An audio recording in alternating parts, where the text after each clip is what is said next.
Good evening बच्चों, आवाज़ आ रही है भाई? Yes good sir. Evening sir. Yes sir, आ रही है। ठीक है। तो हम लोग मोमेंट ऑफ इनर्शिया पढ़ रहे थे।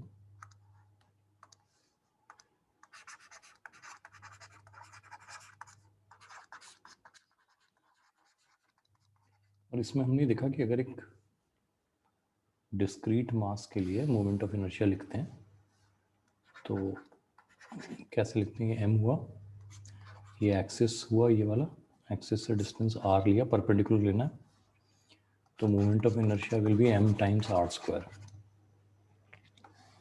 ठीक है ना? और अगर बहुत सारे पार्टिकल होंगे तो सबका सम कर देंगे हम लोग, इंडिविजुअल मोमेंट ऑफ इनर्शिया लिखे सम कर देंगे। तो उसके कुछ एग्जाम्पल हमने लिए थे। अभी तक आपको एटलीस्ट ये बात क्लियर हो जानी चाहिए कि मोमेंट ऑफ इनर्शिया जितना आर ज़्यादा होगा उतना बड़ा होता चला जाएगा। यानी एक सिस्टम ले लेते हैं, उसमें अगर हैवियर पार्टिकल्स जो हैं वो एक्सिस से दूर हैं तो it will have a larger moment of inertia, और अगर लाइटर पार्टिकल्स जो हैं वो दूर हैं, हैवियर पार्टिकल्स पास में हैं, तो it will have a smaller moment of inertia. अच्छा, मोमेंट ऑफ इनर्शिया ज़्यादा या कम होने से क्या होता है वो भी चीज़ हमें क्लियर होनी चाहिए। तो हम ये कह रहे हैं कि मोमेंट ऑफ इनर्शिया वही काम करता है जो मास लीनियर मोशन के लिए करता था। यानी जितना ज़्यादा मास होगा उतना ज़्यादा फोर्स सही होगा एक्सेलरेशन के लिए।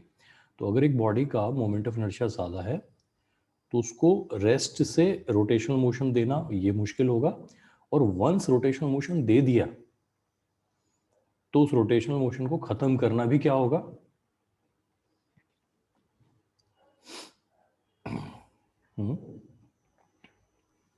मुश्किल होगा। मुश्किल होगा, ये बात ठीक है ना? तो इसमें एक एग्जांपल हम लोग ले सकते हैं। लेट्स से हमारे पास दो अंडे हैं, एक रॉ है और एक बॉइल्ड है ना? एक रॉ एग है और एक बॉइल्ड एग है। इन दोनों को हम ऐसे स्पिन करा देते हैं टेबल पे। कौन जल्दी रुक जाएगा, रॉ या बॉइल्ड? रॉ। रॉ, ये सही है ना? कि रॉ वाला जो है वो जल्दी रुक जाता है। रीजन बता सकते हो उसका? सर बॉइल्ड जो होगा, एक तो वो गर्म होगा, उसमें नहीं यार, मॉइस्चराइज्ड होगा। बॉइल्ड गर्म क्यों होगा? ये ठंडा कर लिया हमने बहुत, 8 घंटे पहले उबाला था हमने। लोगों को बताओ, गर्म होगा का तो कोई लॉजिक नहीं है। तो भी फिर सर उसका जो मास होगा वो रॉ से ज्यादा ही होगा। क्या बात कर रहे हो यार? मास ज़्यादा क्यों होगा भाई? हाँ, यही ऐसे मान लो ना, हमारे पास दो आइडेंटिकल अंडे थे, है ना? लेट्स से हमने दो एक जैसे अंडे जो हैं वो ले लिए, एक सर। को बॉईल कर दिया, एक को रॉ छोड़ दिया। Yes boil sir. वाले का मास ज़्यादा क्यों होगा? पानी तो घुसता नहीं है जनरली, अगर ठीक से बॉईल करें तो, है ना? नहीं सर। सर एक क्वेश्चन। हम्म, जो बॉइल्ड है वो हम्म। उसका वो जो ऊपर का लेयर है वो निकाला है कि नहीं निकाला? नहीं नहीं, वो बिल्कुल वैसा ही है, मतलब जैसा इंटैक्ट रहता है वैसे, कोई क्रैक नहीं है उसमें। जैसा आप मतलब परफेक्ट जैसा बॉईल कर सकते हैं वैसा कर परफेक्ट लिया। बॉइल्ड है। हाँ, ठीक है ना? कोई और रीज़न?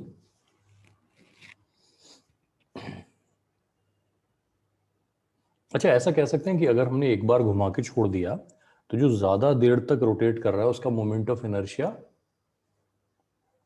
जो ज़्यादा देर तक रोटेट कर रहा है उसका मोमेंट ऑफ इनर्शिया ज्यादा होगा। ज्यादा ज़्यादा होगा। होगा। ये बात ठीक है ना? जो ज़्यादा देर तक रोटेट कर रहा है उसका मोमेंट ऑफ इनर्शिया क्या होगा? ज़्यादा होगा। ये बात ठीक है कि नहीं है? Yes sir. ठीक है, तो इन लाइन पे सोचना कि रॉ और बॉइल्ड में डिफरेंस जो है वो क्या है। ये बात ठीक है ना?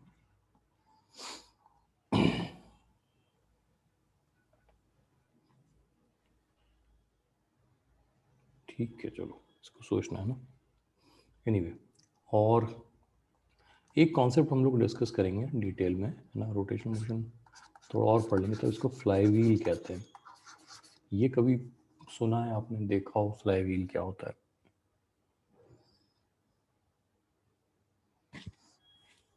किसी ने भी? ठीक है, चलो तो इस बारे में हम लोग बात फिर कर लेंगे। किसी ने टेलर को वो सिलाई करते हुए देखा, जिस मशीन पे करते हैं जो प्रोफेशनल टेलर होते हैं, तो घर वाली सोइंग मशीन होती है वो नहीं, जो टेलर्स के पास होती है, जो प्रॉपर सर प्रोफेशनल टेलर। वो जो नीचे से पैडल करते हैं पैडल वो करते फिर हैं, एग्जैक्टली है बेटा, बिल्कुल सही वही वो वाला ना। भी उसमें क्या एक होता है, ऐसे व्हील टेबल लगी होती है, टेबल होती है, उसमें यहाँ पर एक वो पैडल होता है ना, इस तरह का एक पैडल होता है ना, जिसको ऐसे यहाँ से पुश किया जाएगा, है ना, और फिर उसमें आप देखोगे यहाँ पे क्या होगा, एक बहुत बड़ा सा व्हील लगा होता है इस तरीके से, एक बहुत बड़ा सा व्हील यहाँ पे लगा होता यस सर। है ना, और उसके साथ में मतलब तो ये जो पेडल है इसका ऊपर नीचे का मोशन, ये पेडल ऊपर नीचे घूमेगा, तो ये जो है ये ऐसे रोटेट करेगा, ठीक है ना। तो मतलब एग्जैक्टली अगर मैं वो फिगर बना सकता तो मैं ड्रॉ कर देता, वो आप उसको गूगल कर लेना तो आपको वो समझ में आ जाएगा। तो ये जो बड़ा वाला व्हील है ना, इसको फ्लाई व्हील कहते हैं, है ना। तो फ्लाई व्हील का बेसिकली काम क्या होता है, फ्लाई व्हील का काम ये होता है कि ये मोशन को स्मूथ बनाता है, रोटेशनल मोशन को स्मूथ बनाता है। स्मूथ होने का मतलब समझना क्या हुआ, आप वो हाथ वाली मशीन का भी एग्जांपल लो, घर में स्विंग मशीन अगर आपने देखी हो तो उसमें एक हैंडल लगा होता है इस तरीके से, आपने देखा, ये होता है, उसमें एक हैंडल होता है, इसको टर्न करते हैं तो ये गोला जो है ये घूमता है, ये देखा आपने।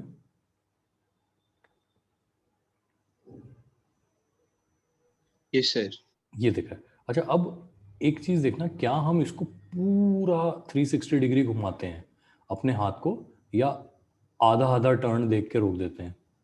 कभी इसको घुमाने का तरीका देखना, पूरा 360 डिग्री घुमाने की बजाय हम लोग कभी कभी क्या करते हैं, आधा टर्न दिया फिर रुक गए, आधा टर्न दिया फिर रुक गए, ऐसे करते करते इसकी स्पीड बढ़ती चली जाती है। क्योंकि अगर पूरा घुमाएंगे तो हमारा भी हाथ दर्द करने लगेगा ना, ऐसे ऐसे ऐसे ऐसे घुमाएंगे तो अब हमें लगेगा अगर हम ऐसे आधा आधा टर्न घुमा रहे हैं, ठीक है, तो जो हमारा जो बाकी का रोटेशनल मैकेनिज्म है, वो स्विंग मशीन कैसे काम करती है उस डिटेल में नहीं जा रहे, बट ये आधा आधा घुमाने पे हर बार क्या होगा, आपका जो ये व्हील जो घूम रहा है झटका खाएगा, है ना। इसका और बेटर एग्जांपल फ्लाई व्हील का दे सकते हैं। हमारी कार का इंजन भी जो होता है वो भी इसको यूज़ करता है। कार के इंजन में क्या होता है, अलग अलग सिलेंडर लगे होते हैं, है ना, वो सिलेंडर जो ऊपर नीचे मूव करते हैं उससे हमारी कार का व्हील जो होता है वो कनेक्टेड होता है। कैसे कनेक्टेड होता है, एक क्रैंक होता है उससे कनेक्टेड होता है। लेकिन अगर कभी आपने नोटिस किया हो कि जब हम लोग कार चलाते हैं तो जो हमारा वो गैस पेडल होता है, यानी जो एक्सेलरेटर होता है, उस एक्सेलरेटर को हम लोग मतलब मोर और लेस एक पोजीशन में पुश करके रखते हैं, ये बात सही है ना।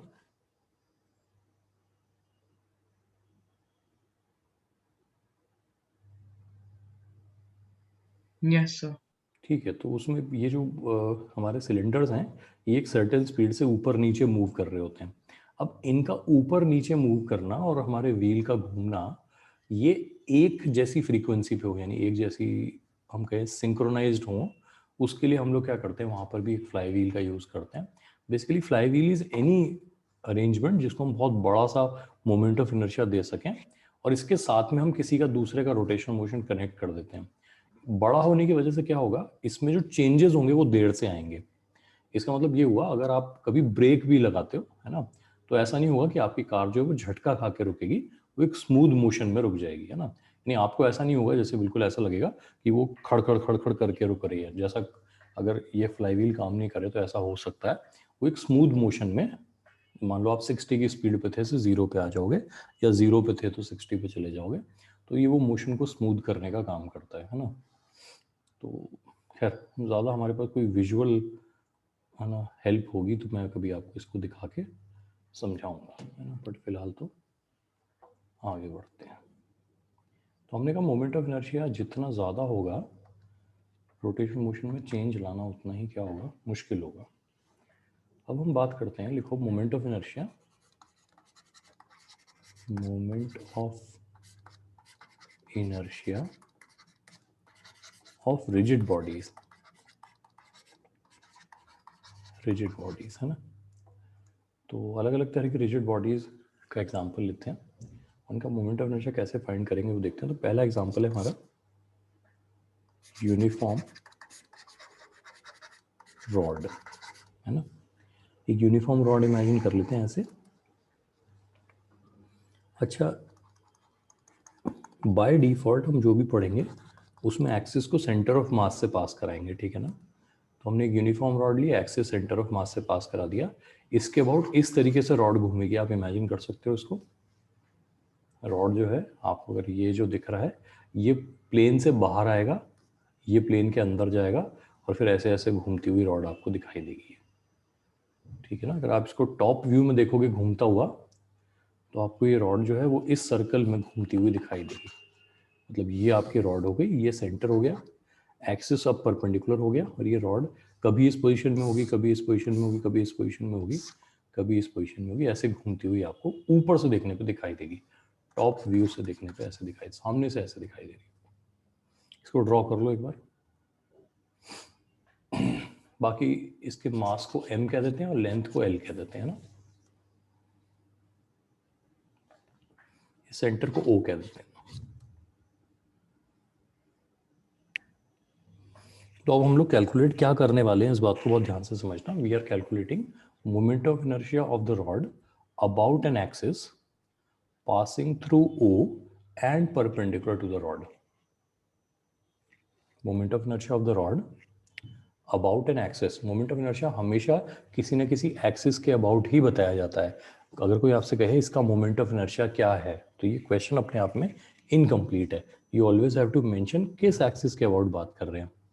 तो moment of inertia of the rod about an axis passing through O, O से पास होता हुआ एक्सिस है, and perpendicular to the rod, है ना। इस पॉइंट को समझ लेना।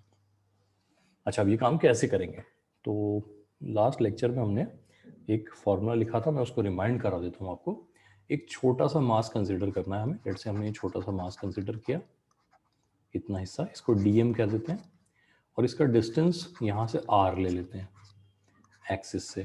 तो जो छोटा सा कंट्रीब्यूशन देगा ये मोमेंट ऑफ इनर्शिया में डी है वो कितना होगा, r² dm। लिखना तो मुझे dm इंटू r² चाहिए, बट dm को पीछे रखना है हमें, तो हमने ऐसे लिख दिया। इसको नोट कर लो एक बार, r² dm।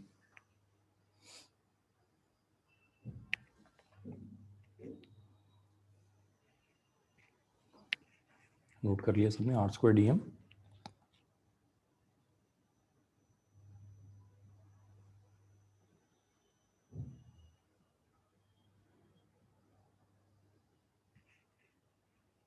नोट कर लिया भाई? Yes, sir. ठीक है। तो अब देखना, ये जो dm है इसको हम कैसे लिख रहे हैं? हम इसको लिख रहे हैं m/l इंटू dx। dx क्या हुआ, ये छोटी सी लेंथ जो है dr कह देते हैं, बल्कि इसको dr, ये r है ना, तो ये जो छोटी सी लेंथ है यहाँ से यहाँ तक की, इसको dr कह देते हैं। ये कैसे किया हमने? मास पर यूनिट लेंथ, है ना। जैसे मान लो कि 1 किलो दाल जो है, 1 किलो दाल वो 150 रुपए की है। तो अगर मैं आपसे पूछूं 300 ग्राम की कीमत क्या हुई, तो बता दोगे ना? कोई भी बता दो मुझे। 1 किलो दाल 150 रुपए की है, 300 ग्राम कितने की हुई? कोई बताओ जल्दी।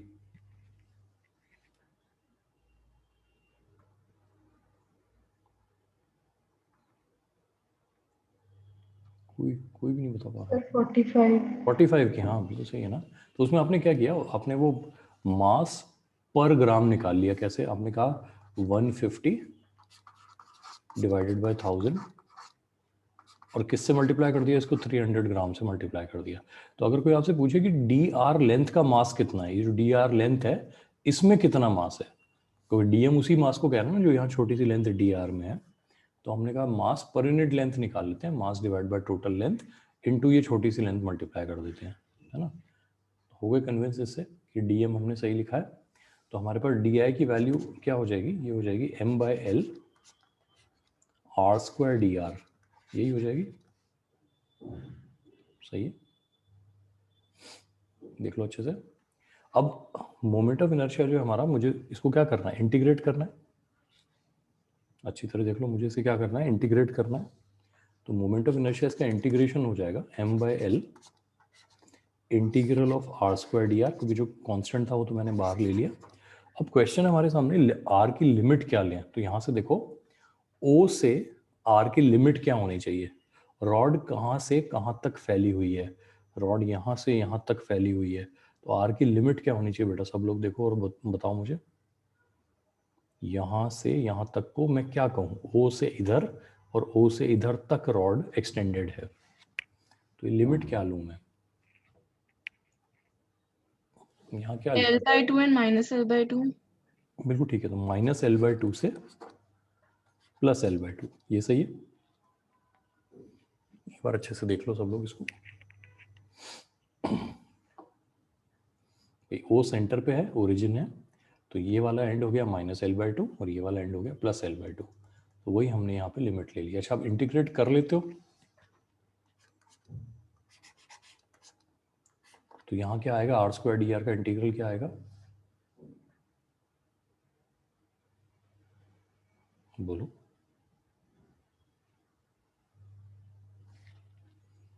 r² dr का इंटीग्रल क्या होगा,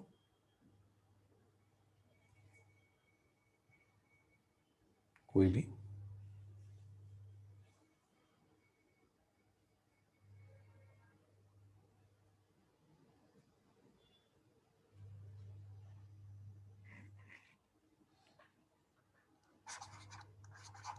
तो r³/3 होता है वैसे तो, इसको -r/2 से +r/2 कर देते हैं।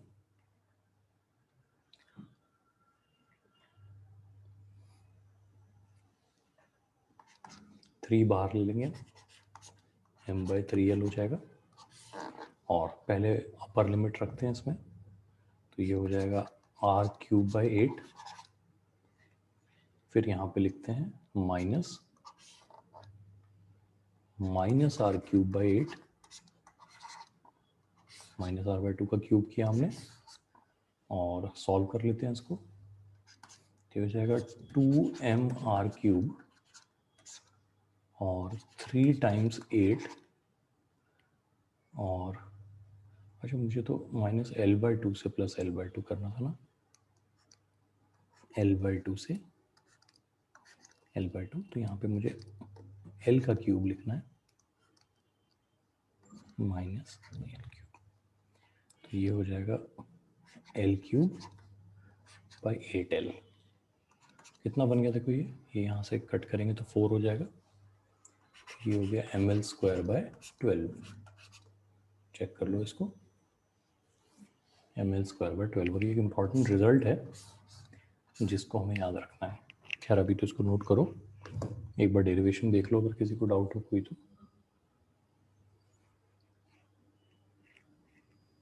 सर एक बार dm = ml/dr वापस बता दीजिए। सिंपल यूनिटरी मेथड यूज किया बेटा, देखो इसमें डीएम क्या है, एक छोटा सा मास है जो एक लाइन के ऊपर सिचुएटेड है, और लाइन को हम ऐसा कह सकते हैं छोटी छोटी लेंथ से मिलकर बनी है, जैसे पूरा मास छोटे छोटे मासेस से मिलकर बना है, ये पूरी लेंथ छोटी छोटी लेंथ से मिलकर बनी है, ये सही है?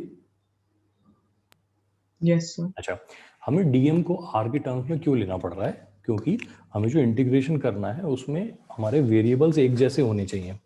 हम एक साथ दो वेरिएबल का इंटीग्रल नहीं कर सकते ना, कि आर भी वेरिएबल है एम भी वेरिएबल है, तो हमने एम को आर के टर्म्स में एक्सप्रेस करने का सोचा। कैसे?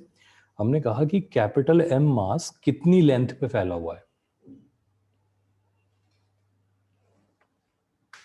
कैपिटल एम मास कितनी लेंथ पे फैला हुआ है,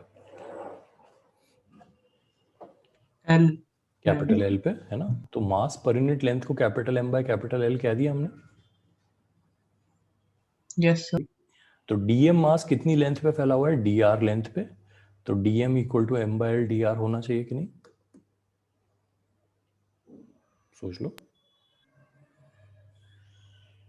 सर दोनों का मास पर यूनिट लेंथ सेम रहेगा इसलिए। हाँ, इसलिए हमने इनिशियली कहा था ना यूनिफॉर्म रॉड है बेटा, तो अगर यूनिफॉर्म रॉड है तो मास पर यूनिट लेंथ तो हर जगह सेम होगा, है ना? अगर ये रॉड यूनिफॉर्म नहीं होती तो हम ये काम नहीं कर पाते। सही है? Yes sir. ठीक है, अब समझ गए? Yes sir. है ना, वरना तो बहुत सिंपल ही था ना, मैंने वो दाल वाला एग्जांपल जो दिया था कि भाई अगर आपके पास 1 किलो दाल 150 रुपए की है ना, तो कितने भी ग्राम का मास बताना हो तो पहले आपको एक यूनिट यानी कि 1 ग्राम का मास पता करना पड़ेगा ना। जैसे मैंने मान लो 300 ग्राम नहीं पूछ के मैंने तो आपसे 20 ग्राम का पूछ लिया होता, 20 ग्राम का कितना है, तो आप तब भी तो यही करते 150 डिवाइड बाय 1000 इंटू 20, यही करते ना। Yes sir. ठीक है, तो बिल्कुल सही है फिर, है ना। तो बात समझ गए हम।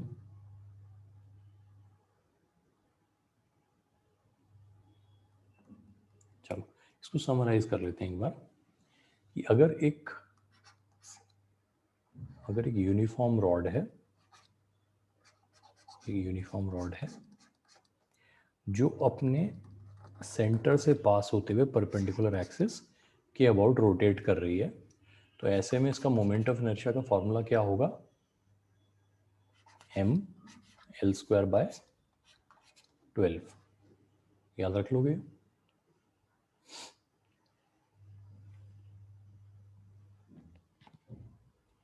बोलो कुछ।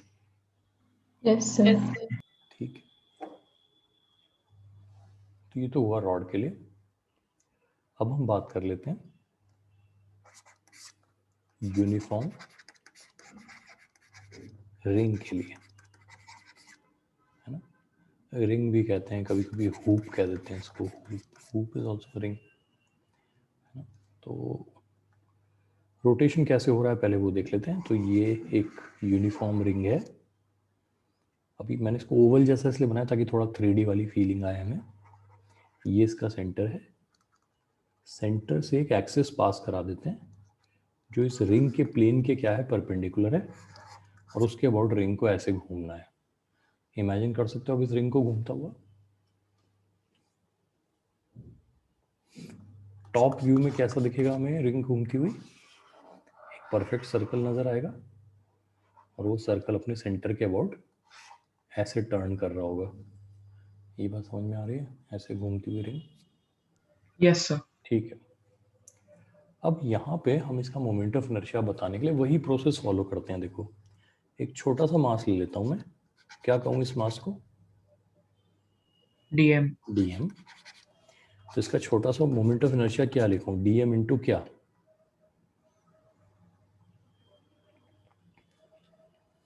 dm इंटू क्या,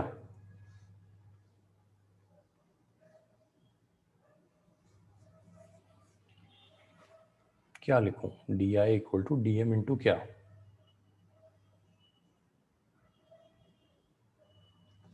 अरे एक्सिस से परपेंडिकुलर डिस्टेंस लेते हैं ना बेटा, तो ये डिस्टेंस क्या हुआ, R। तो r² dm लिखना होगा मुझे कि नहीं।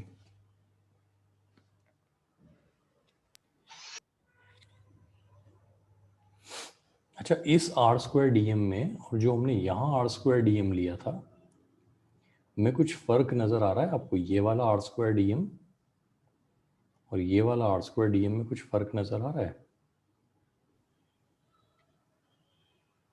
सर ये रिंग का रेडियस है। और वो क्या था बेटा, वो क्या था जो यहाँ लिया हमने, ये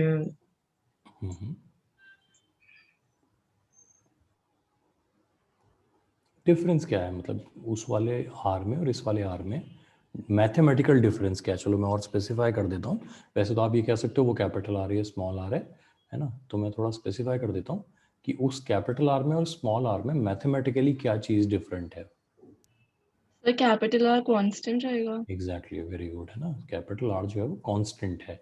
इसका मतलब ये रिंग में आप ये डीएम कहीं पर भी ले लो, उसका एक्सिस से डिस्टेंस सब जगह क्या आना है, कैपिटल आर ही आना है। ये बात समझ में आ रही है।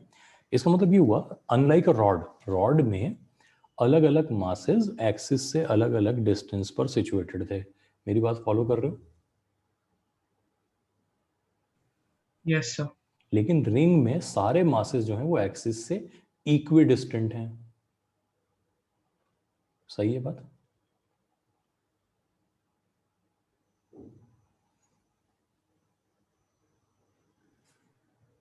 Yes sir. रॉड में हर मास का contribution towards moment of inertia different था, लेकिन यहाँ सबका एक जैसा है। तो जब मैं इंटीग्रेट करूंगा इसको I को, तो मेरे पास r² तो बाहर आ जाएगा, इंटीग्रल dm रह जाएगा। अच्छा, सारा मास जोड़ दूं तो क्या मिलेगा मुझे? सारा मास जोड़ दूं तो क्या मिलेगा मुझे? Mass of the ring. Mass of the ring. तो आंसर ये आ जाएगा कि नहीं?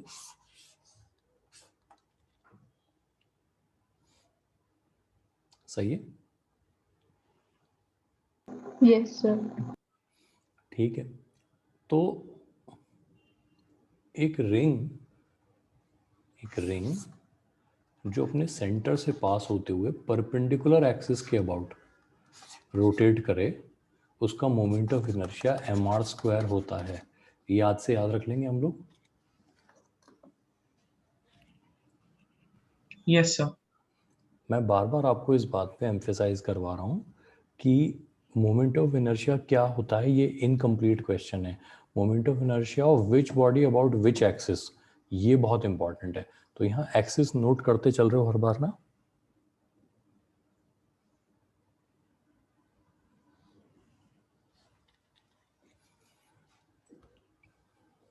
ठीक है, तीसरा लेते हैं। अब ये देखते जाना कि जैसे जैसे हम लोग आगे बढ़ते जाएंगे वैसे वैसे डेरिवेशंस कॉम्प्लिकेटेड होते जाएंगे, फिर उसका कुछ इलाज हमें निकालना पड़ेगा। ठीक है ना। तीसरा जो हमने लिया है वो लिया है हमने एक डिस्क। ठीक है, और डिस्क इज बेसिकली शेप तो वही हुआ रिंग वाला, लेकिन ये सॉलिड है, इस तरीके से भरी हुई। रिंग तो हॉलो थी, यहाँ से खाली थी। तो अब एक डिस्क है, इसको ओवल बनाने का पीछे रीजन भी वही वाला है। ये इस तरह से एक एक्सिस के अबाउट रोटेट कर रही है। अगर टॉप से देखेंगे तो वही हमें परफेक्ट सर्कल नज़र आएगा। हमें ये इस तरह से नज़र आएगी डिस्क, और ये इस तरीके से रोटेट कर रही होगी सेंटर के अबाउट। इस बार एक्सिस जो है वो ऐसे बाहर जा रहा है, प्लेन से बाहर आ रहा है। ठीक है ना। सर ये यूनिफॉर्म डिस्क है ना? हाँ, यहाँ यूनिफॉर्म मैं लिख देता हूँ बेटा, है ना। अभी तक जो भी हम पढ़ रहे हैं सब कुछ यूनिफॉर्म ही है, बिल्कुल है ना। यूनिफॉर्म डिस्क एकदम। यूनिफॉर्म डिस्क में यूनिफॉर्मिटी किस चीज़ की होती है बता सकते हो मुझे एक बार? What is so uniform about a disc? Volume. Volume uniform होता है। अच्छा, Area. हाँ, एरिया से क्या चीज़ की यूनिफॉर्मिटी होती है? जैसे मान लो ऐसे सोचो कि आपने वो किचन में रोटी बनाते हैं ना, रोटी, तो रोटी को हमने बिल्कुल परफेक्ट राउंड शेप में गोल बेल लिया है। अब वो रोटी यूनिफॉर्म है, शेप तो उसका परफेक्ट दिख रहा है, गोल है, लेकिन यूनिफॉर्म है ये कैसे चेक करेंगे?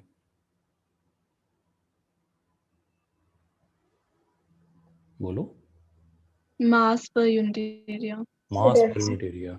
लेकिन चलो ये तो मैथ्स हो गई, किचन में कैसे चेक करेंगे? क्या चीज चेक करेंगे कि हर जगह एक जैसी होनी चाहिए? गोल है, शेप उसका सर्कल है, लेकिन क्या चीज चेक करें तो हमें लगेगा हाँ ये यूनिफॉर्म बनी है? Thickness. थिकनेस, है ना। ये समझ गए? जो डिस्क होती है वो एक्चुअली ऐसी होती है कि इस तरह से है, और फिर उसमें एक थिकनेस भी होती है। ये समझ रहे हो कि नहीं? ठीक है ना। तो एक डिस्क जो है वो एक्चुअली एक बहुत ही छोटा सा सिलेंडर है, ऐसा कह सकते हैं बेटा इसको। छोटा सा सिलेंडर जैसी है डिस्क। बड़ी होती तो बड़ा सिलेंडर होती, है ना। तो ये छोटा सिलेंडर है, इसमें हाइट बहुत कम है, मगर ये थिकनेस हर जगह की जैसी यूनिफॉर्म होनी चाहिए। ठीक है ना। तो यूनिफॉर्म डिस्क का कॉन्सेप्ट आप समझ गए। जैसे हमारे जो कॉइन्स होते हैं, है ना, उनको हम यूनिफॉर्म डिस्क कह सकते हैं। ये सुनो, कॉइन को यूनिफॉर्म डिस्क कह सकते हैं, यस और नो? अगर कुछ उस पे हो ना तब। एग्जैक्टली, अगर उस पर कोई प्रिंट ना हो, कुछ भी मतलब है ना, इनग्रेविंग जो होती है वो ना हो, तो हम उसको यूनिफॉर्म डिस्क कह सकते हैं। समझ गए ना, कॉन्सेप्ट समझ गए? Yes sir. ठीक है, बिल्कुल सही। अब ये डिस्क का मोमेंट ऑफ इनर्शिया कैसे बताएं? तो इसका ये इलाज हम निकालते हैं। हम ये कहते हैं कि देखो, ये हमने बनाई एक डिस्क, ये हुआ इसका सेंटर, सेंटर से छोटा r डिस्टेंस पे चलते हैं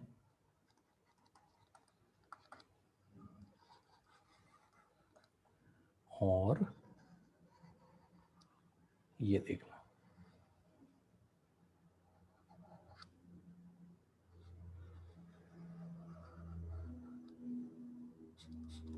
इसको फिल कर देते हैं ऐसे।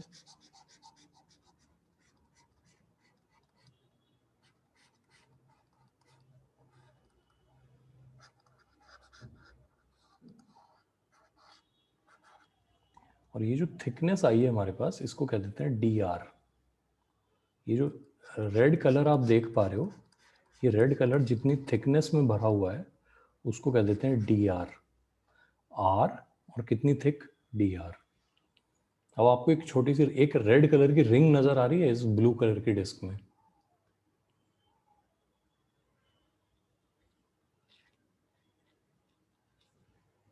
बोलो भाई।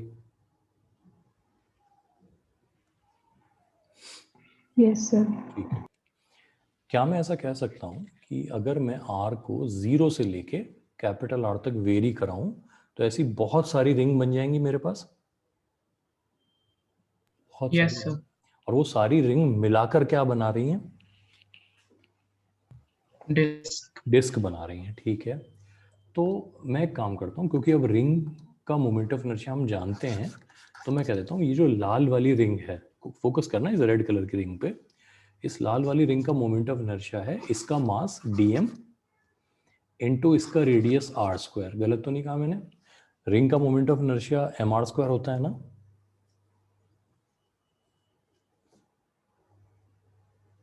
रिंग का moment of inertia mr square होता है ना? Yes sir. तो Yes. ये जो हमने एलिमेंट्री रिंग बनाई है, छोटी सी रिंग बनाई है, इसका मोमेंट ऑफ इनर्शिया, इसका एलिमेंट्री मास यानी dm और इसका रेडियस का स्क्वायर यानी r स्क्वायर, ये लिखा जा सकता है। कोई दिक्कत? ये बात समझ गए सब लोग यहाँ पे?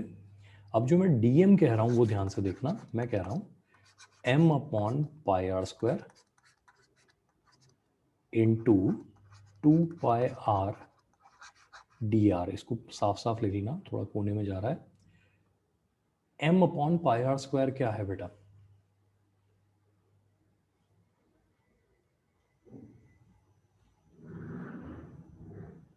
m upon pi r square क्या है? मास पर यूनिट एरिया। मास पर यूनिट एरिया। ये बात ठीक है ना, इसको हम मास डेंसिटी भी कह सकते हैं, है ना? तो मास पर यूनिट एरिया। और 2 पाई आर डी आर क्या है वो समझना। तो ये जो रिंग है इसकी सरकमफेरेंस कितनी है? Circumference 2 pi r. 2 pi r. तो इमेजिन एक पतली सी स्ट्रिप इमेजिन करो जो 2 पाई आर तो लेंथ वाइज है और डी आर थिकनेस वाइज है। कितनी थिक है ये, थिकनेस कितनी है इसकी, डी आर।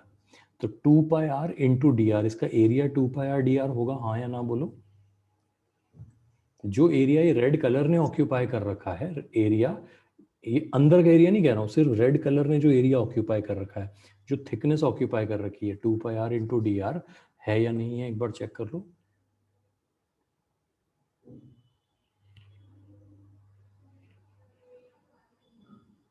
बोलो।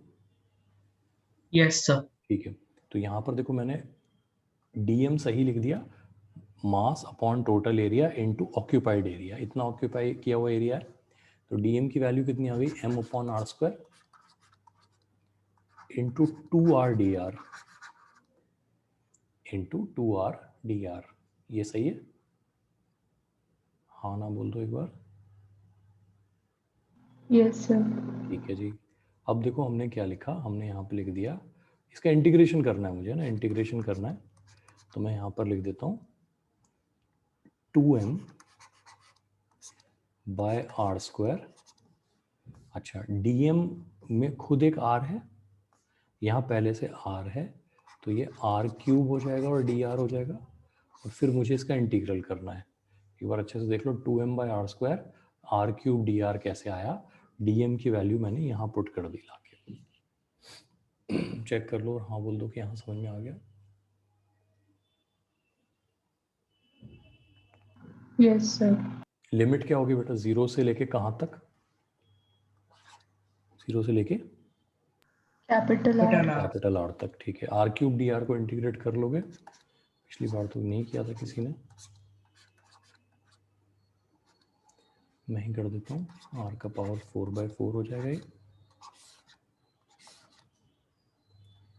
जब हम इस पूरे को मल्टीप्लाई कर लेंगे, देखो जो कटना है कट गया, क्या बचा? mr²/2 ये बचा हमारे पास। अच्छे से देख लो एक बार।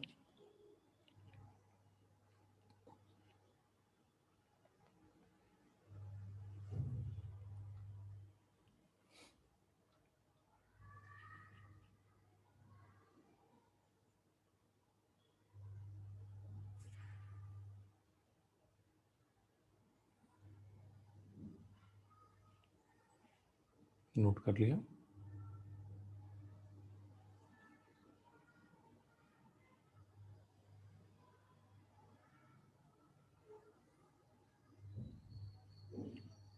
सही है?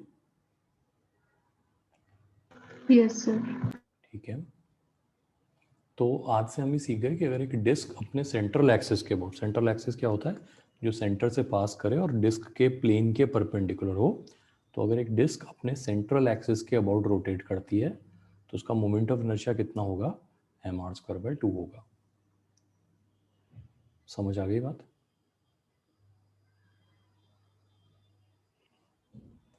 इससे आगे की जो डेरिवेशन है अभी के लिए हम लोग नहीं करेंगे क्योंकि वो मैथमेटिकली अभी कॉम्प्लिकेटेड हो जाएंगे आपके लिए, बट हम लिख लेते हैं। तो हमारे पास है हॉलो स्फीयर, हॉलो स्फीयर। तो हॉलो स्फीयर में बनाने को तो एक सर्कल जैसे ही बनाएंगे, बट इमेजिन करना ये एक स्फीयर है ना, और स्फीयर अपने सेंट्रल एक्सिस के अबाउट रोटेट कर रहा है। तो इसका मोमेंट ऑफ इनर्शिया लिख लेंगे 2/3 mr²। कैसे आएगा वो हम लेटर ऑन जब थोड़ी मैथ्स ठीक हो जाएगी तो डिराइव भी कर लेंगे, है ना। 2/3 mr², हॉलो स्फीयर के लिए।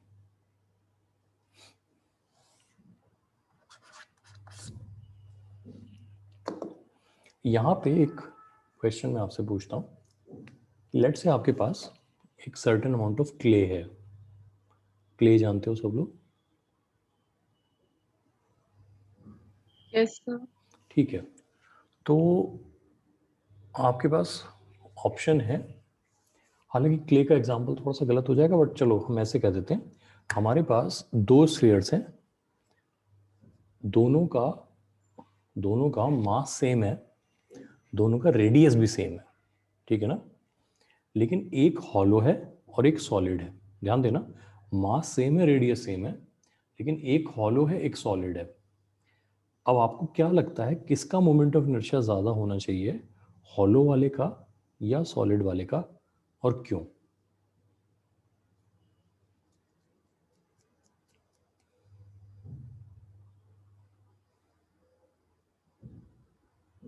क्वेश्चन रिपीट करूं मैं?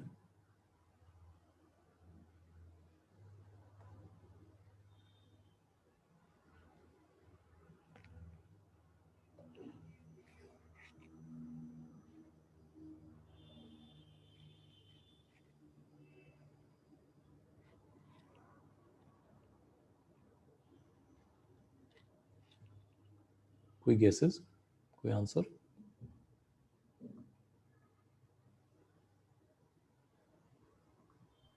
So hollow sphere. हॉलो का मोमेंट ऑफ इनर्शिया ज़्यादा होना चाहिए बेटा, क्यों ज़्यादा होना चाहिए बताओ? Sir, because mass का जो perpendicular distance होगा r वो ज़्यादा होगा. वो ज़्यादा होगा, बिल्कुल सही बात है ना। कि अगर हम सेम मास को सॉलिड स्फीयर की फॉर्म में बनाएंगे तो उसका कुछ मास एक्सिस के पास भी है और कुछ मास एक्सिस से दूर भी है, ये सही है ना। Yes. लेकिन अगर हम हॉलो स्फीयर बनाते हैं उतने ही मास उतने ही रेडियस का, तो सारा का सारा मास जो है वो एक्सिस से मैक्सिमम डिस्टेंस यानी कि कैपिटल आर के ऊपर है। अंदर तो कुछ है ही नहीं, जो भी है सब कुछ सरफेस पे है। सही बात है ना। तो उस केस में मोमेंट ऑफ इनर्शिया किसका ज़्यादा होगा? हॉलो स्फीयर का ज़्यादा होगा, ठीक है ना। तो बस वही बात यहाँ पे आपको दिख जाएगी कि अब अगर मैं सॉलिड स्फीयर लिखता हूँ, सॉलिड स्फीयर, तो अगर एक सॉलिड स्फीयर ले लें हम, ये सॉलिड स्फीयर है और ये अपने सेंट्रल एक्सिस के अबाउट रोटेट कर रहा है, तो इसका मोमेंट ऑफ इनर्शिया जो आता है वो आता है m/² इंटू 2/5 m/²। जब कंपेयर करना 2/3 यानी 0.66 m/² हुआ ये, और ये 0.4 m/² हुआ। तो ये ज़्यादा है, ये कम है, for the same mass and same radius. Note कर लो इसको।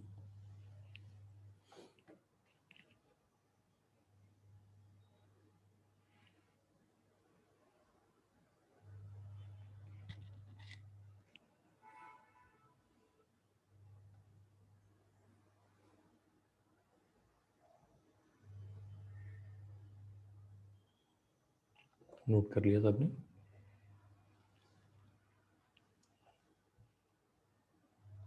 Yes sir. ठीक है, अगला ऑब्जेक्ट जो हम इसमें लिखेंगे वो है, ध्यान देना, ये है rectangular plate. Rectangular plate, rectangular plate draw कर लेते हैं। थोड़ा सा 3D वाला इफेक्ट लाना है, इसलिए रोम्बस टाइप बना रहा हूँ मैं। तो ये हमारे पास एक रेक्टेंगुलर प्लेट होगी, थोड़ी थिकनेस बना देते हैं इसकी, ताकि वो पर्सपेक्टिव रहे हमारे पास। हाँ, रियल लाइफ चीज़ों में थिकनेस भी होती है। इस तरीके से ये रेक्टेंगुलर प्लेट हो गई। अब ये इसका सेंटर हुआ और एक्सिस जो है वो इस प्लेट के प्लेन के परपेंडिकुलर होना चाहिए। ऐसे ये रोटेट करेगी इस एक्सिस के अबाउट। यहाँ से पास हो रहा है एक्सिस, इसको ड्रॉ कर लो। यहाँ पे इसको लिख लेना A और इसको लिख लेना B। मतलब इसकी लेंथ A है और विड्थ जो है वो B है, ठीक है ना। तो इस तरह से अगर हम मोमेंट ऑफ इनर्शिया कैलकुलेट करें, कैसे होगा वो सारी बातें हम बात के लिए रख लेंगे, कोई दिक्कत नहीं है, टाइम आने पे सब हो जाएगा। M नहीं, I लिखना है हमें। तो moment of inertia about this axis, ध्यान देना, ये है m/12 a² प्लस b²।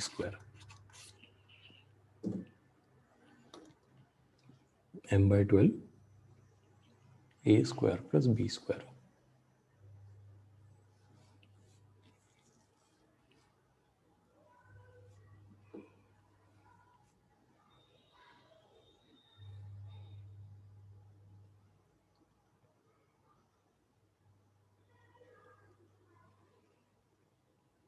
ठीक है,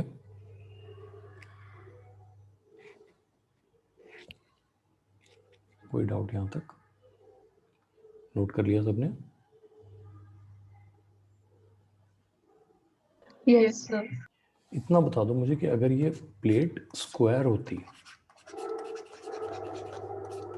तो इसका मोमेंट ऑफ इनर्शिया क्या होता? स्क्वायर प्लेट बना दी इस बार से, बिल्कुल है ना। अगर स्क्वायर प्लेट होगी तो A और B सेम हो जाएगा, है ना। तो इस केस में हम इसको भी L लिख देते हैं, इसको भी L लिख देते हैं ना बेटा। यहाँ पे देखो, इसके अबाउट रोटेट करे तो इसका मोमेंट ऑफ इनर्शिया हो जाएगा m/6 L², है ना। यहाँ A और B दोनों ही L के इक्वल हैं, ये नोट कर लेना आप, है ना।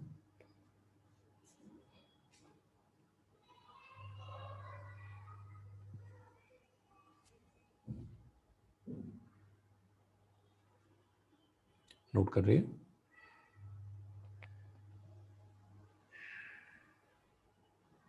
Yes sir. अगला ऑब्जेक्ट लिखते हैं, ये है हॉलो सिलेंडर।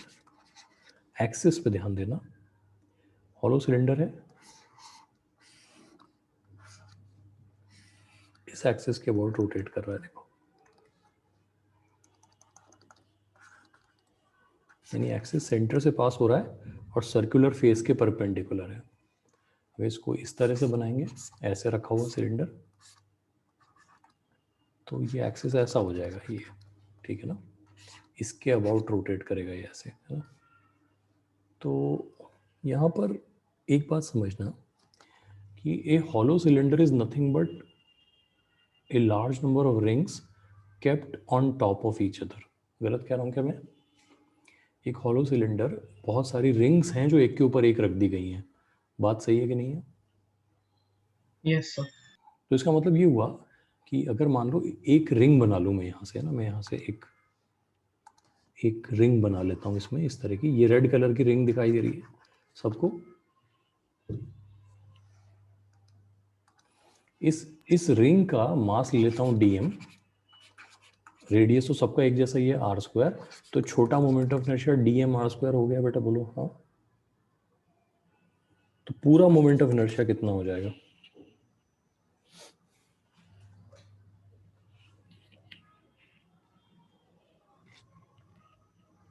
पूरा मोमेंट ऑफ इनर्शिया कितना हो जाएगा?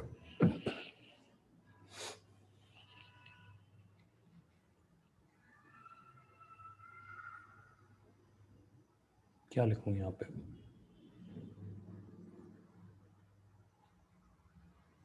सबको जोड़ देता हूँ, सारे dm r², तो क्या बनेगा यहाँ?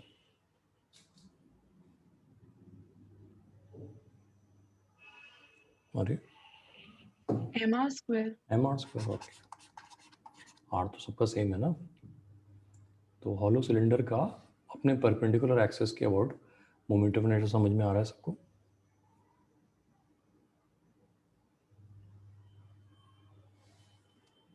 सर इसमें हाइट का कोई रोल नहीं था।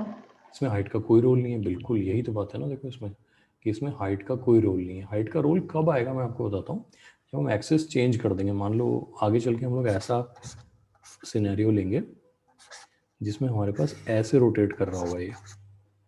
अभी तो इस एक्सिस के अबाउट रोटेट कर रहा था ना, अगर इस एक्सिस के अबाउट रोटेट करे तो फिर वहाँ पे ये जो हाइट या लेंथ कह दें इसको, इसका भी रोल आ जाएगा। वो कैसे होगा वो हम आगे चल के समझ लेंगे, अभी नहीं है। हाँ ये बात समझना कि अभी ये सिलेंडर कितनी भी लेंथ का या हाइट का हो, मोमेंट ऑफ इनर्शिया पे उसका कोई फर्क नहीं पड़ेगा, है ना। वो आपको समझ में आना, कुछ लॉजिकली समझ में आना चाहिए। देखो ये एक्सिस दिखाई दे रहा है आपको, है ना, ये एक्सिस दिख रहा है।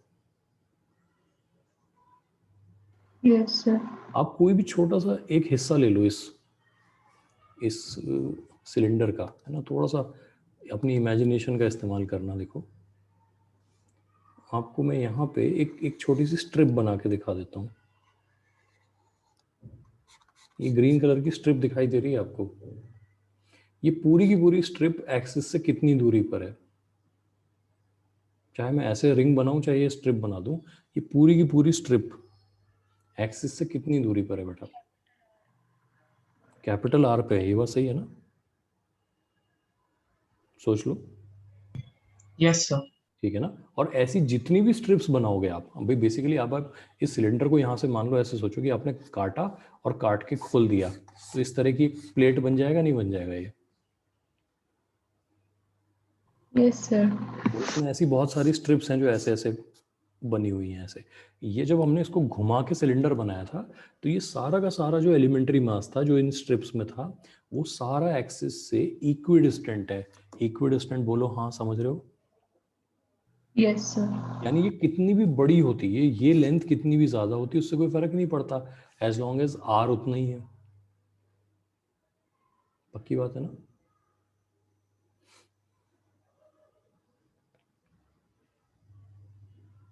Yes sir. ठीक है ना। तो दैट्स व्हाई लेंथ का इस मोमेंट ऑफ इनर्शिया पे कोई असर नहीं पड़ रहा है। जबकि हम एक्सिस बदल देंगे तो कैसे फर्क पड़ेगा, वो हम आगे चल के समझ लेंगे। ठीक है ना। सॉलिड सिलेंडर बना लेते हैं, सॉलिड सिलेंडर। तो सॉलिड सिलेंडर बनाएंगे तो वैसे ही, बस इस बार इसको ऐसा बना देते हैं, ये बना देते हैं। ये हमारा सॉलिड सिलेंडर हो गया और ये इस एक्सिस के अबाउट रोटेट कर रहा है। ठीक है जी। इसको हम क्या कह सकते हैं, एक के ऊपर एक क्या रख दी है हमने, बहुत सारी क्या रख दी है, यस। एलिमेंट्री डिस्क रख दी है। ठीक है ना। यहाँ पे देखो फिर से मैं एक डिस्क बना देता हूँ, इस तरह से एक एलिमेंट्री डिस्क बना दी हमने, इस तरह से, ये इस तरह से। क्या आना चाहिए मोमेंट ऑफ इनर्शिया, गैस करके खुद ही बता दो। mr²/2। mr²/2, है ना। फिर से लेंथ से इंडिपेंडेंट हो गया ये। क्लियर है?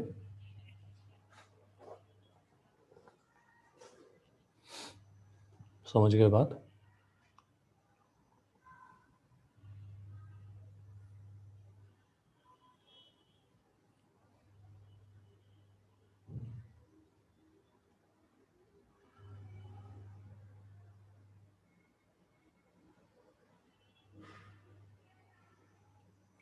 समझ में आ गया सबको? Yes sir. ठीक है, तो ये तो कुछ मोमेंट ऑफ इनर्शिया हो गए जो आपको रट लेने एक तरीके से अभी के लिए, और जहाँ जहाँ डेरिवेशन पॉसिबल है आगे वो हम करते जाएंगे, है ना।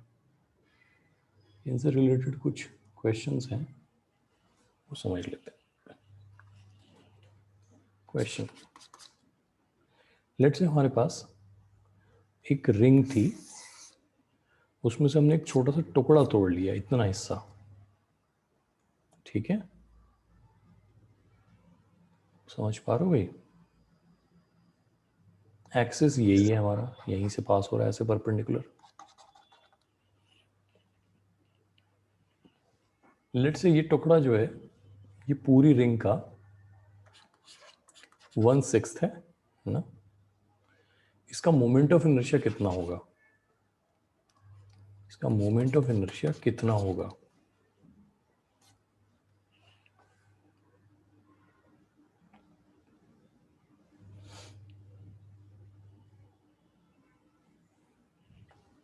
अगर मैं आपको इस टुकड़े का मास छोटा m बता दूं, चलो पूरी रिंग का मास तो जितना था उतना था, इस पोर्शन का मोमेंट ऑफ इनर्शिया कितना होगा? गेस करो। बिल्कुल फंडामेंटली सोचना कि moment of inertia of a ring calculate करते हुए हमने क्या सोचा था और वो यहाँ कैसे एप्लीकेबल है।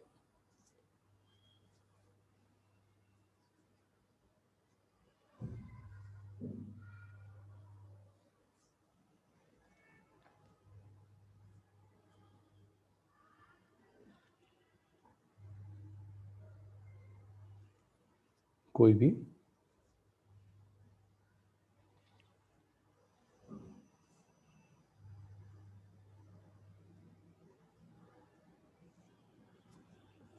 गलत ही ट्राई करो पर ट्राई तो करो।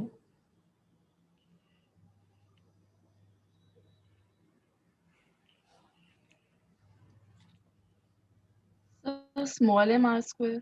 बिल्कुल सही है, small m into r square, ठीक है ना।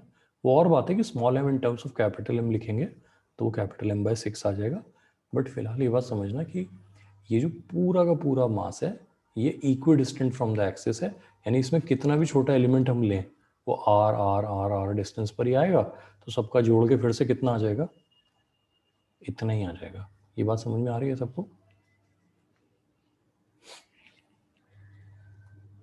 Yes sir. ठीक है, तो ये रिंग के केस में ना ये ध्यान रखना, आप कितना भी छोटा हिस्सा एक रिंग का ले लो, एज लॉन्ग एज एक्सिस वही है, इस हिस्से का मास कुछ भी कह दो आप, एक्स कह दो, ये है, इसका moment of inertia x into r square हो जाएगा। यही काम आप डिस्क के केस में भी कर सकते हो। जैसे डिस्क के केस में आपने इतना हिस्सा निकाल दिया, ये पोर्शन निकाल दिया, इसको मैं अलग कर लेता हूँ, है ना, जैसे वो पिज्जा स्लाइस होता है ना, इस तरीके का पोर्शन हमने निकाल दिया। एक्सिस अभी भी यही है, ध्यान रखना, ये एक्सिस है, जैसा इसका एक्सिस होता था परपेंडिकुलर और इसके अबाउट ऐसे घूमना है, इसको भी ऐसे ही घूमना है। इस छोटे हिस्से के मास को मैं छोटा m कह देता हूँ। गेस करो इसका मोमेंट ऑफ इनर्शिया कितना होगा? Small m r square by 2। बिल्कुल, ये समझ गए ना। एक और अच्छे से देख लो इसको।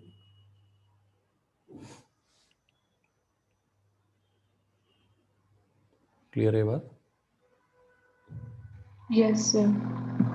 या वैसे सोचो कि मान लो ये जो m है हमारा, ये कैपिटल M बाय 6 है, तो आप यहाँ पे लिख सकते हो capital M by 6 into r square by 2। Otherwise individual mass अगर आप ले रहे हो और वो बिल्कुल वैसा ही शेप में है जैसे डिस्क होती है, सेंटर से जिस तरीके से एंगुलर पोर्शंस जुड़ते जा रहे हैं उसी शेप में है, तो उसका मोमेंट ऑफ इनर्शिया वही फॉर्मूले से आएगा जिससे पूरी डिस्क का आता था। लॉजिक समझ में आ रहा है सबको?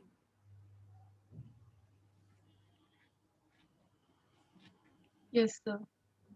ठीक है,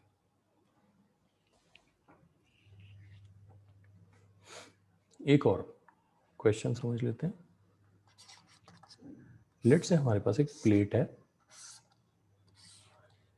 जो दो मटेरियल से बनी हुई है, ये है लेड और ये है एल्यूमिनियम। इसी प्लेट को हम लोग एक डिफरेंट कॉन्फ़िगरेशन में बना देते हैं।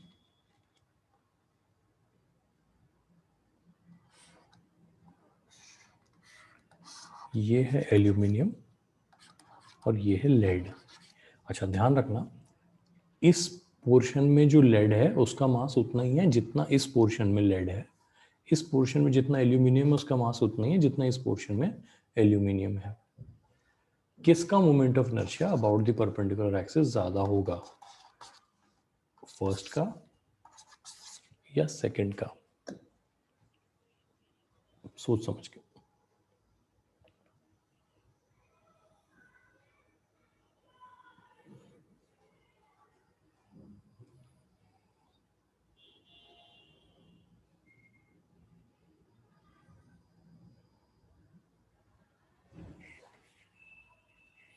जो हमने इसको AL लिखा है, लेड के लिए PB होता है ना।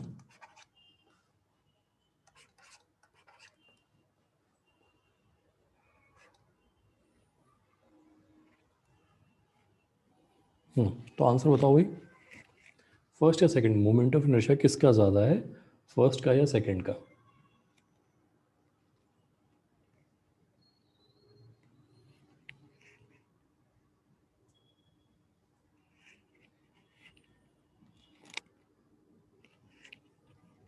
मोमेंट ऑफ इनर्शिया किसका ज्यादा है, फर्स्ट का या सेकंड का?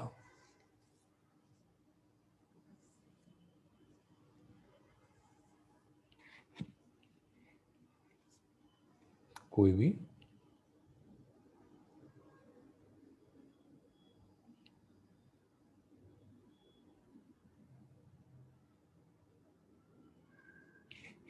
कोई आंसर नहीं?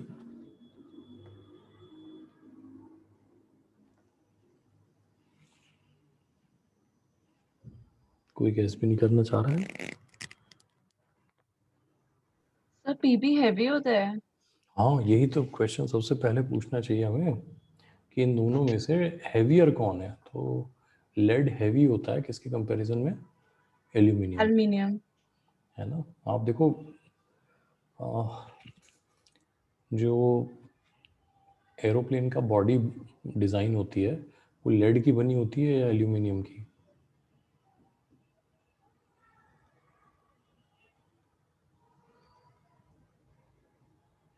सोच लो। एल्युमिनियम। एल्यूमिनियम, हाँ। और लेड तो बहुत हैवी होता है ना, उसका बना देंगे तो उड़ेगा ही नहीं हवा में, है ना, इतना भारी हो जाएगा। एनीवे, तो नाउ दैट यू नो कि हाँ lead is heavier than aluminium, अब किसका मोमेंट ऑफ इनर्शिया ज़्यादा लग रहा है आपको? सर 2। टू, बिल्कुल, है ना।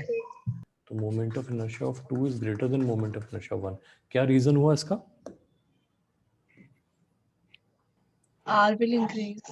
हाँ, heavier part is farther away from the axis, heavier portion is farther from the axis। ये बात समझ में आ रही है?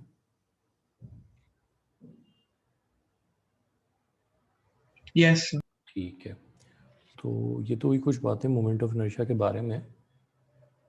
अब इसके आगे क्या है कि जो मोमेंट ऑफ इनर्शिया हम इस तरह से नहीं कैलकुलेट कर सकते, यानी अगर हम एक्सिस चेंज कर दें, है ना, तो एक्सिस चेंज करने के बाद मोमेंट ऑफ इनर्शिया कैसे बताया जाएगा, उसके लिए दो थ्योरम होती हैं। एक होती है parallel axis theorem, parallel axis theorem, और एक होती है perpendicular axis theorem, perpendicular axis theorem. ये कैसे यूज़ करनी है ये हम अगली क्लास में सीख लेते हैं, और हमें ये समझ में आ जाएगा कि जहाँ पे एक्सिस सेंटर से शिफ्ट कर दिया जाए। अभी तक हमने जितने एक्सिस लिए थे वो एक स्टैंडर्ड टाइप का एक्सिस था, सेंटर से पास होता है और जनरली बॉडी के प्लेन के क्या होता है, परपेंडिकुलर होता है। अगर ऐसा ना रहे, है ना, तो फिर दूसरे एक्सिस के अबाउट मोमेंट ऑफ इनर्शिया कैसे बताएंगे, वहाँ ये दो थ्योरम्स का यूज़ हम लोग कर सकते हैं। तो इसको हम नेक्स्ट टर्न पे स्टडी कर लेते हैं, ठीक है ना। ठीक है जी, thank you sir. Thank you sir. Thank you ji.